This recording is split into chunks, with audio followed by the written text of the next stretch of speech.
veikindahlutfall starfsmanna Reykjavíkurborgar og fyrst á mælendaskrá borgarfulltrúi Guðfinna Jóhanna Guðmundsdóttir.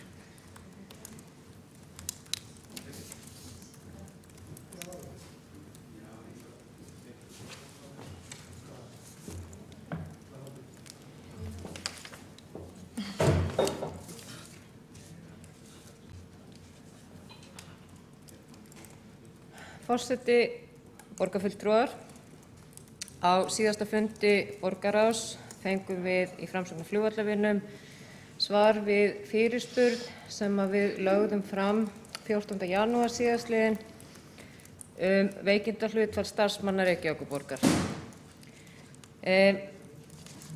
Í svörum við fyrirspurn Framsóknar flugvallavinum veikindahlutfall starfsmanna Reykjavíkurborgar bæði nú og síðan á síðasta ári, það segja fyrir árin 2014 og 2015 og reyndar 2013, að þá kemur fram að veikindahlutfallið var 61% árið 2013, það var 60% árið 2014 og 6,1% 2013, 6% árið 2014 og 5,9% árið 2015. Hátt veikindahlutfall starfsmanna Reykjavíkurborgar áhyggjuefni, bæði vegna þeirra sem hlut eiga og líka kostnaðurinn sem að því hlýst. Þó að veikindahlutfalli fari lækkandi að þá það enn alltof hátt og langt umfram það sem ásættanlegt Haustið 2014 spratt mikil umræða hátt veikindahlutfall hjá borginni.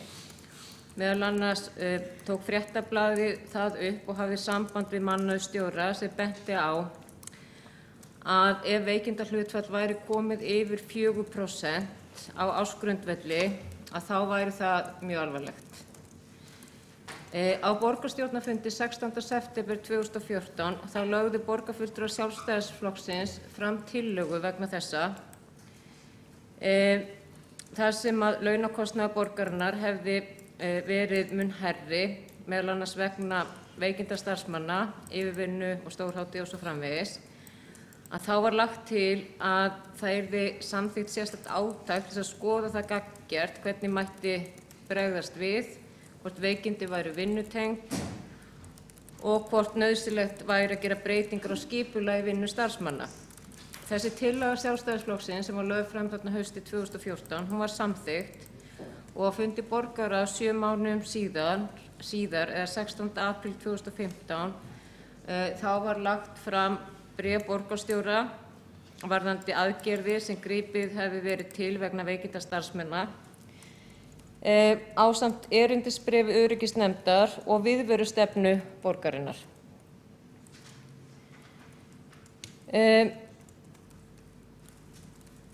Ég held að það sé alveg ljóst að það eitthvað meira sem þarf til að koma. Þetta ekki nóg og kostnaðurinn af veikindunum töluverður.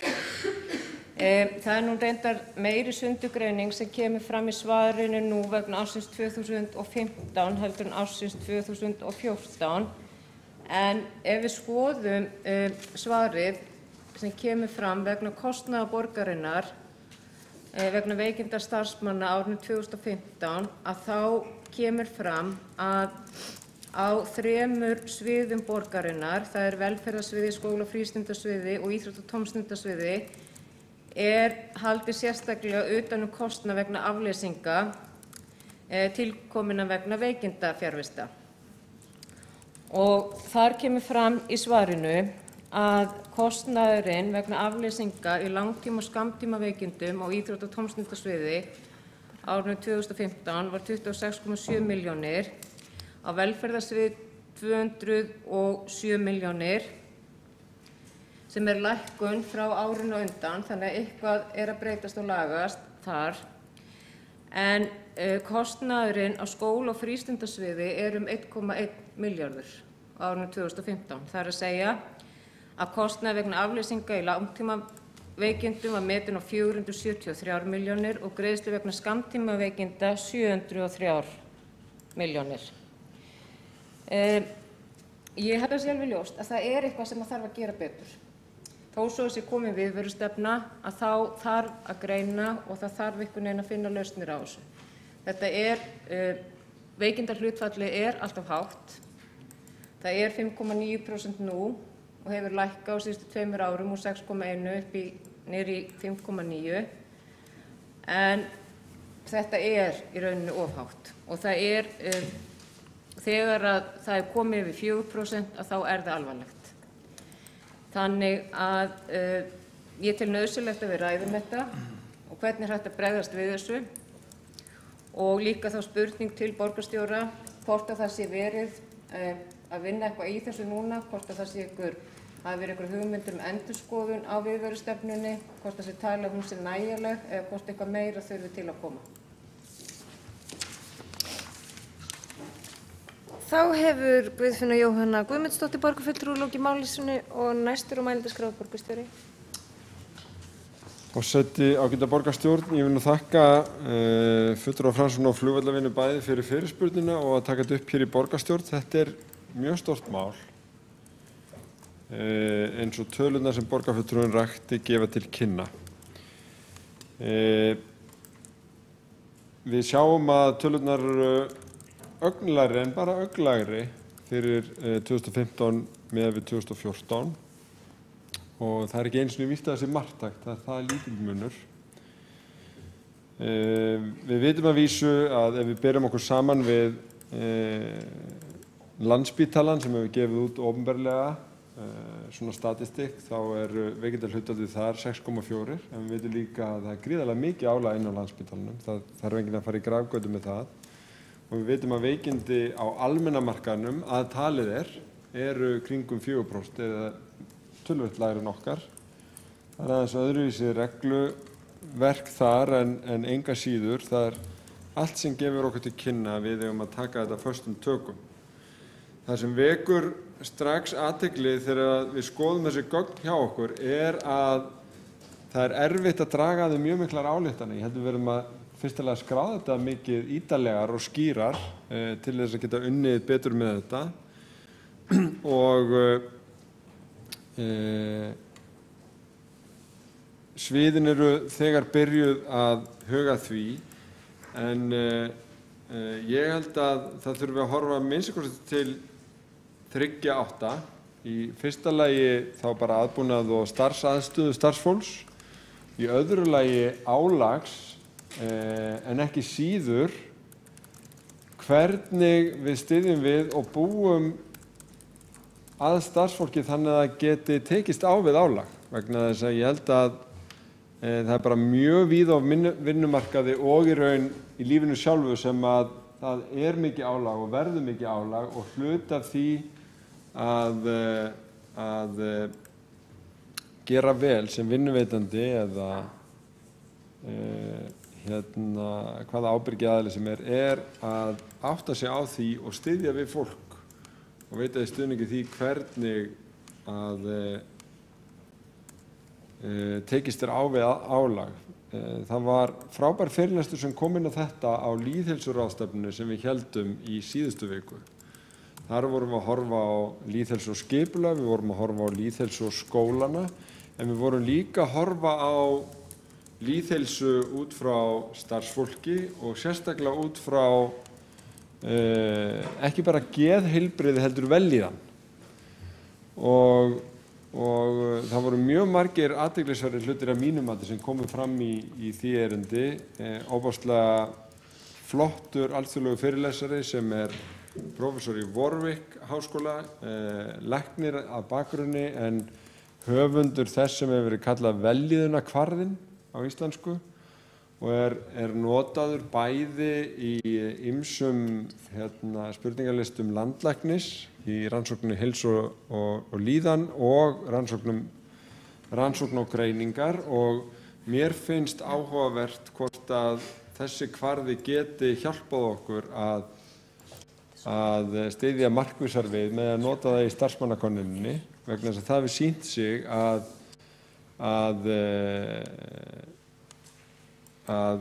í raun geðheilbrigði eða kvíði og þunglyndi getur verið dulin orsök veikindafjarvista og bæði leitt til lengri fjárvista vegna annarra veikinda eða verið bara sjálfstæð veikinda þáttur. Og þetta fer stundum framhjá bæði yfirmönnum og vinnuveitenda, en getur verið þáttur þar sem hægt að styðja við og koma viðkomandi í þjónustu og úrræði. En til þess að geta gert þetta markvisst þá þurfum við að vita meira.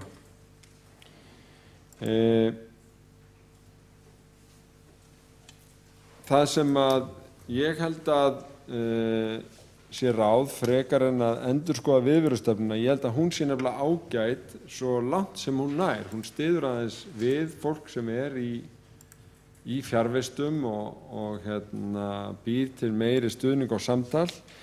En ég held að við eigum að sækja, við getum náttúrulega sagt innblástur í bæði vinnu sem við höfum unnið með Vinnumálastofnun og ýmsar virkniaðgerðir og virk til þess að sjá hvort að við getum ekki unnið markvissar með langtímaveikindin sérstaklega en hugsanlega líka skammtímaveikindin og taka þetta sem bara stórt og mikilvægt verkefni að reyna að ná betri árangri þarna vegna þess að tölurnar tala einfaldlega sínu máli.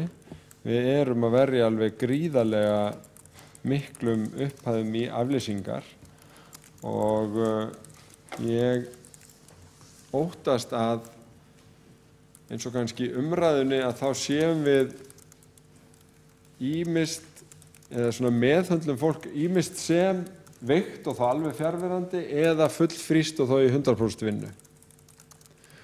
Og ég held að það getur vel verið að starfshæfnin getur legið þarna einhvers staðar á milli, til dæmis þegar fólk að koma tilbaka úr veikindum og ég veit að sum svið að vinna markvissar með það en ég myndi vilja sjá svona svolítið heildstæðar tillögur og prógram sem hægt verið að setja inn til þess að koma til móts við fólk sem að koma úr langtímaveikindum eða þarf að komast svona aftur inn í sitt fyrra starf eða finna nýtt starf sem betur hentar miðað við hugsanlega skerta starfsgetu.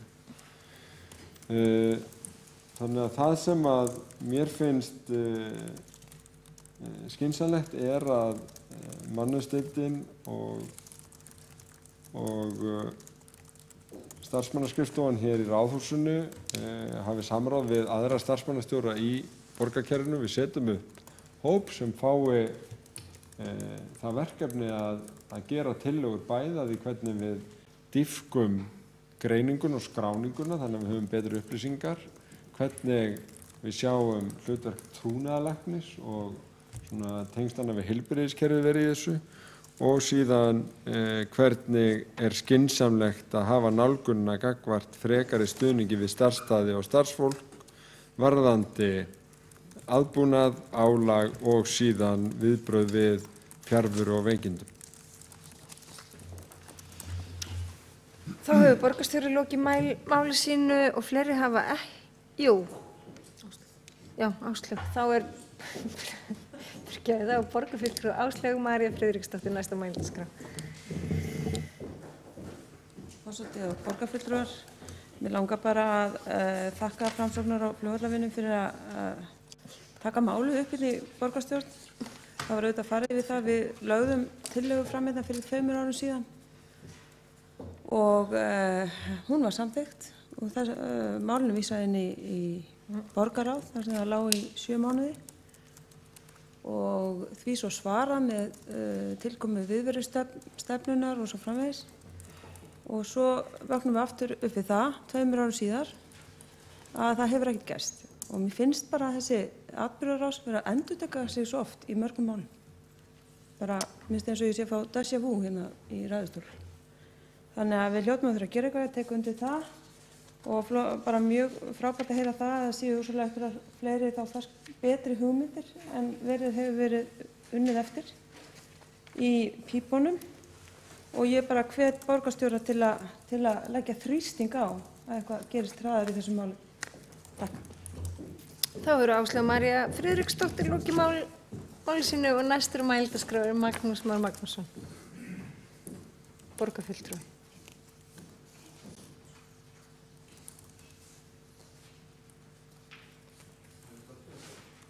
Magnús.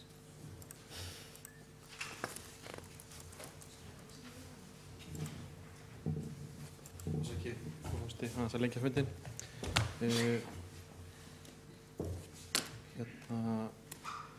Já, frú forseti, ágætu borgarfulltrúar, þær tölur sem liggja fyrir hér umræðinu eru ekki góðar.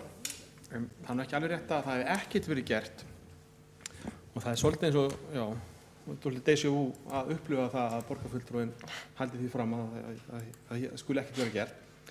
Ég fór aðeins að rýna í þetta út frá okkar ráði borgarfulltrúa Áslaugar Maríu Friðriksdóttur, af því hún var hér síðast í pontu, velferðarráð og velferðarsvið sem hefur gripið til ýmissa aðgerða með það markmið að bjóða starfsmönnum upp á heilsusamlegt vinnuumhverfi og draga úr veikindafjárvistum á sviðinu.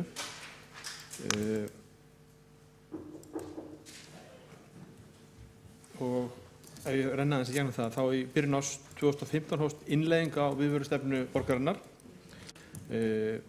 Innleiðingin er margþætt en fyrst fyrir að nefna að ákveðið var að kynna stefnuna á öllum starfsstöðvum sviðsins. Í innleiðingunni fólst einnig öflugur stuðningur við stjórnendur sviðsins. Reykjavíkurborg bauð stjórnendum upp á námskeið stefnuna, veikindarétt og viðveru stjórnun og það er þá mannauðsdeildin þar sem hefur einnig boðið stjórnendum upp á ráðgjöf varðandi viðverustjórnun og viðbrögð við miklum fjárvistum af því að þetta er mismunandi eftir starfsstöðum eins og við þekkjum og á mörgum stöðum er þetta mikill vandi. Við innleiðingu viðverustefnunar á velferðarsviði var áhersla lögð á heilsueflingu og forvarnir og þar var úr verkefni sem heitir Vellíðan á vel sem stóð yfir allt árið 2015 sem síðasta ár. Það sem boðið var upp á fjölbreytta heilsu tengda fræðslu. Ég veit að bara þau svör sem ég fekk frá sviðinu í dag, það kemur fram að þau ætla að taka þetta verkefni upp aftur. Þetta sem kallast Vellíðan á vel.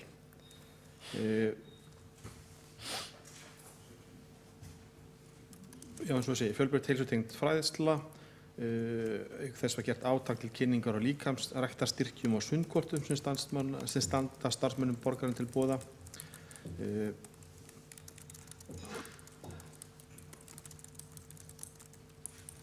Einnig hefur unnið að því að auka öryggismenningu á sviðinu til að bregðast við og draga úr atvikum og slysum á starfsstöðum sviðsins.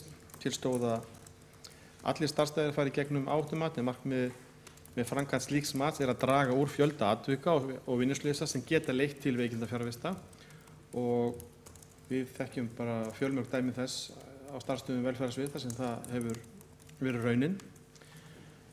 Þessu tengt má nefna hér sérstaklega tilraunaverkefni sem sviðið hefur staðið að í 3 sértækum búsetuhúsnæðisúrræðum, búsetukjörnum þar sem mjög þungir kjarnar, ef við notum þau, slík orð, þar sem hafa verið teknað svona út fyrir svigan. Einn af forstöðumönnum okkar á þjónustumiðstöð, hún Aðalbjörg Traustadóttir, var sett yfir til að halda utanum til þess meðal annars að vinna því að koma á meira jafnvægi á þessum starfsstöðum, svona forma starfið þar betur, draga úr starfsmannaveltu og draga úr svona þessum aðstæðum þessum ofbeldi á þessum heimilum eða bústukjörnum hefur því miður verið svona stór liður stór liður í lífi heimilisfólks og þar hefur tekist gríðarlega vel upp. Þar hafa verið settir inn auka fjármunir en á móti kemur þá hefur dregið úr veikindafjárvistum þar, komið meiri stöðuleiki, verkefni er á mjög góðu róli og var framlengt.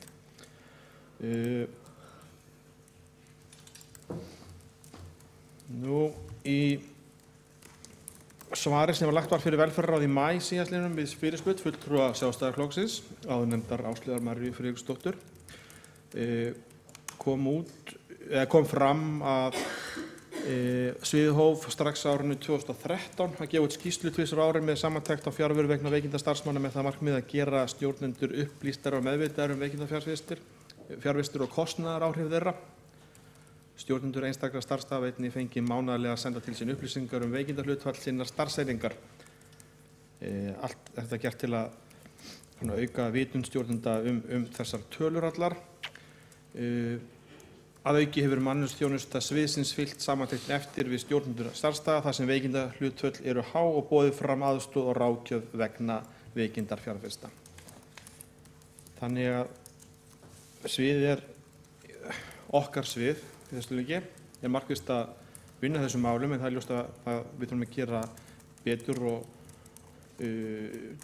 dýpka skráningu og vinna á starfsstöðunum og byggja á þeirri vinnu sem þegar hefur verið unnin. Þessu tengt þá mikið áhuga máli er stytting vinnuvikunar og til upprifjunar. Þegar skýrslu sem var kynnt hér í vor eftir þegar ár var liðið að tilraunaverkefni styttingu vinnuvikunar á 2 starfsstöðum velferðarsviðs, þá hugsanlega getur það verið leið til að draga úr veikindafjárfestum því að það er ljóst að það eru vísbendingar marga jákvæða þætti sem tengjast verkefninu. Þar jókst starfsána auk þess sem marktækt minna andlegt og líkamlegt álag mældist á meðan að engin breyting var á samanburðar vinnustaðnum, þar að segja þetta voru 2 vinnustaðir og svo 3. sem var hafður til samanburðar. Starfsandi mældi sömuleiðis betur og þá hefur starfsmönnum tekist betur að samræma vinnu og einkalíf. Vísbending er að verkefnið leiði til þess að það dragi úr skammtímaveikindum hjá barnavernd fór hlutfallið úr 3,3% í 2,8% eða þess að lækkunum 0,5% á ári. Í þjónustumiðstöð Árbæjar og Grafarholts var munurinn aðeins meiri eða tæp 0,7% þar sem hlutfallið fór úr 4,2% í 3,5%. En á samanburðarstaðnum fjölgaði veikindadögum á milli áranna 2014 og 2015 þegar skammtímaveikindi hækkaði 1,2% milli ára. Þannig að þetta er svona vísbending það að stytting vinnuvikunar getur haft jákvæð áhrif hvað þetta varðar. Það er eina ástæða fyrir því að við vildum og skoðum eftir því að tilraunin yrði haldið áfram á þessum stöðum til að fá meiri lengri áhrif, langtíma áhrif verkefnisins og auk þess enn frekar sem við erum að útvíkka verkefni til að fá frekari mælingar og bindum auðvitað vonum við að sambærilegar niðurstöður komi á þessum nýju starfsstöðum en svo verður þetta bara komið ljós hvort það verði og hvort þetta haldist eða hvort það sé einhverja sveiflur af því að þetta eru líka sveiflur eins og fram hefur komið hér umræðinu á milli ára sem geta útskýrt þessar veikindafjárvistir. Fleira var það ekki í bili. Þá hefur Magnús Már Magnússon lokið máli sínu og Áslaug Friðriksdóttir hefur óskað eftir því að veita andsvar við ræðu borgarfulltrúans. Forseti er að reyna að ná lingu á hannu, sko. Forseti borgarfulltrúar. Já, ég ætla nú bara að hlusta á hann, borgarfulltrúa Magnús Má. Maður á ekki að vera kannski svona, allt eða ekkert talandi. Það er alveg rétt að það er búið að vera að reyna að ná utan um þetta, en það sem ég er eiginlega að tala um eru fjárhæðirnar og tölfræðin. Því að þó að við höfum verið að gera allar þessi hluti, það virðist ekkert hnikast. Og það er í rauninni það sem ég var að leggja áherslu á í vinnu minni, ekki að fara að setja þetta út á þá vinnu sem þó hefur verið farið í, en það er greinilegt að við þurfum að gera eitthvað annað en það sem gerst hefur.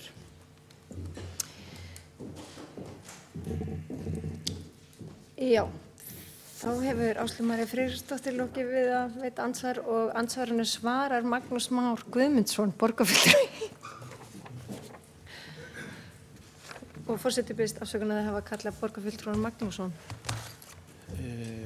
mun íhuga það, frú forseti.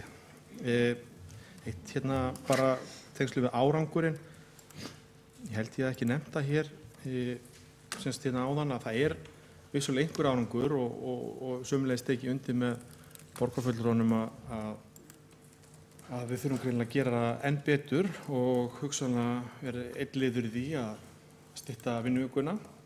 En varðandi þessa starfsstaði velferðarsviðs þar sem veikindahlutfallið hefur verið 10% eða hærra, semst var þannig árið 2014, þá var þeim stjórnum boðið í samtal og það má hugsanlega gera þetta ekki hafa þetta svona krúttlegt að bjóða mönnum í samtala þannig að sé undir yfirmönnum starfsstaðan undir komið hvort þeir mæti, heldur bara skylda menn ef það hugsanlega má ég bara lækka þessa prósentu, en þá síðast vera að miða við að þar sem veikindin eru meira en 10% eða hærra, boðið í samtal á seinasta ári þar sem fara var yfir helstu ástæður veikinda og aðstæður á viðkomandi vinnustað.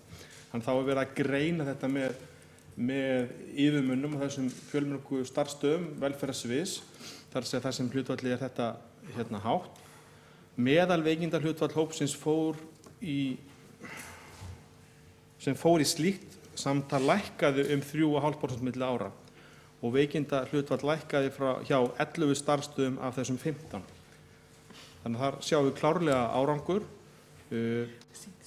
Af þessum 15 stjórnendum höfðu 9 sett markmið veikindahlutfall og aðeins 2 þeirra náðu ekki markmiði sínu árið 2015. Meðaltal hópsins sem setti markmið veikindafjarðvistir árið 2015 lækkaði tæp 6% milli ára. Þannig að þarna hefur greinilega verið farið í nokkur svona massífa vinnu, greiningu með hverjum og einum og má vel hugsa sér að útfæra þá vinnu frekar og það sem hlutfallið jafnvel annað en 10% og skylda yfirmenn að taka þátt í því samtali og vinnu. Takk. Þá hefur Magnús Már Guðmundsson lokið við að svara andsvari. Þá andsvörinu lokið og Guðfinna Jóhanna Guðmundsdóttir borgarfulltrúi kemur einnig upp í andsvar við ræðu borgarfulltrúans.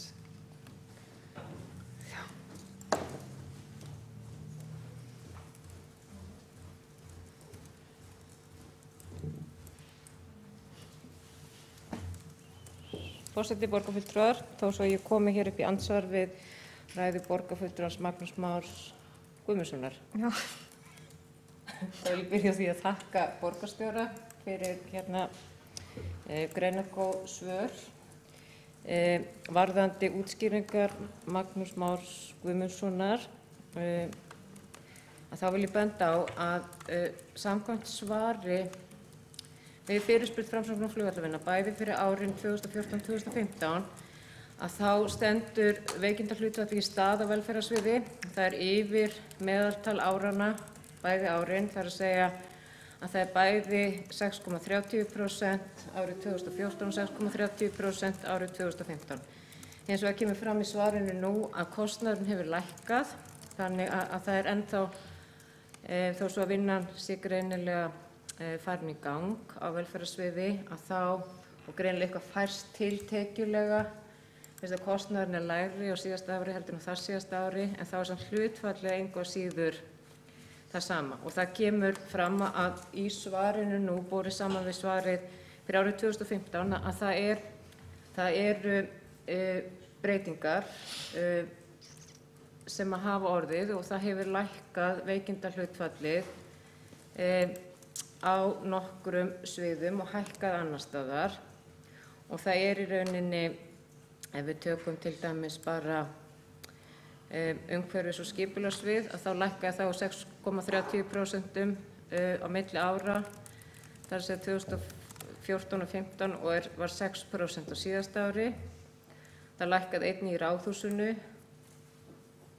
og á skóla- og frístundasviði. Það stóð í stað á velferðarsviði en hækkaði á menningar- og ferðamálasviði og íþrótta- og dómstundasviði.